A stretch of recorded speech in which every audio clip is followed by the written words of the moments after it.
Cinema విషయంలో కావచ్చు, Bheemla Naik cinema విషయంలోనే టికెట్ రేట్లు 5, 10, 15 పెడితే నాగవంశీ గారు ఇదే విషయం అడిగారు, మీకు డబ్బులు రావు కదండి, ఏంటండి పరిస్థితి అంటే, పవన్ కళ్యాణ్ గారు మాకు ఏదో ఒక రకంగా చూస్తారని. మరి చూసే ఉంటారు, చూడకపోతే పాటి ప్రెస్ మీట్ పెట్టి పవన్ కళ్యాణ్ గారు మమ్మల్ని ఆదుకోలేదు అనేవాడే కదా.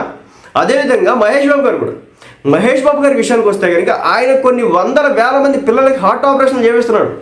అలాంటి వ్యక్తి తన సినిమా ప్రొడ్యూసర్ ఒక అతను ఇలా ఇబ్బంది పడతాడని తెలిస్తే ఎందుకు ఆదుకోకుండా ఉంటాడు? ఆదుకుంటారు. కానీ ఏంటంటే ఏదో జరిగింది, ఆనాడు జరిగినటువంటి క్లాష్ ఏదైతే ఉందో అది బయటికి రావట్లేదు. బట్ ఏంటంటే పవన్ కళ్యాణ్ సపోర్ట్ చేయలేదు, మన మహేష్ బాబు సపోర్ట్ చేయలేదు, 100 కోట్లు అయితే నష్టపోయానని చెప్పేసి హీరోలు అయ్యో పాపం కూడా అనలేదని చెప్పేసి చెప్పడం జరుగుతుంది. బట్ ఒక సినిమా చేస్తున్నామంటే దానికి నటీనట్లుగా అందరికంటే కూడా పక్కన పెట్టాల్సింది ముందు ప్రొడ్యూసర్ మెయిన్ పిల్లర్ కదా. డైరెక్టర్ని తీసుకొచ్చిన, యాక్టర్ని తీసుకొచ్చిన, హీరోని తీసుకొచ్చిన, హీరోయిన్ తీసుకొచ్చిన, అందరినీ తీసుకొచ్చేది ప్రొడ్యూసరే. సో ఆ బాధ్యత ప్రొడ్యూసర్ పైనే ఉంటుంది. సరే ఇది ఎప్పుడో జరిగిపోయింది కదా, ఏదేమైనప్పుడు కూడా బండ్ల గణేష్ గారు అయితే రియాక్ట్ అయినారు, దీన్ని పెంట చేసుకోవద్దు.